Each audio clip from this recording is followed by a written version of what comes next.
বেশ কিছুদিন ধরে সোশ্যাল মিডিয়াতে দেখতে পাচ্ছি যে সেটাফিল ক্লিনজারটা নাকি সবাই ইএমআইতে কিনছে। আচ্ছা, কথাটা কি সত্যি? এটার এত দাম? আসলে আমিও কিছুদিন আগে সেটাফিলের একটা ক্লিনজার কিনে এনেছি। আর সত্যি কথা বলতে আমিও এটাকে ইএমআইতেই কিনেছি। হ্যাঁ ভাই, এটার এতই দাম যে এটা ক্যাশে কেনা আমাদের মতন মানুষদের সম্ভবই না। তাহলে তো আমাদের দুটো কিডনির মধ্যে যে কোনো একটাকে বিক্রি করতে হয়, আর এই বয়সেই কিডনি হারানোর কোনো শখ আমার নেই। কিন্তু একটা কথা হলো, আমি কিন্তু এটাকে এখনো ইউজ করিনি।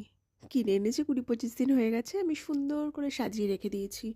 আসলে আমার ভয় লাগছে ইউজ করতে। দেখা গেল ক্লিনজার শেষ হয়ে গেল, অথচ আমার ইএমআই শেষ হলো না।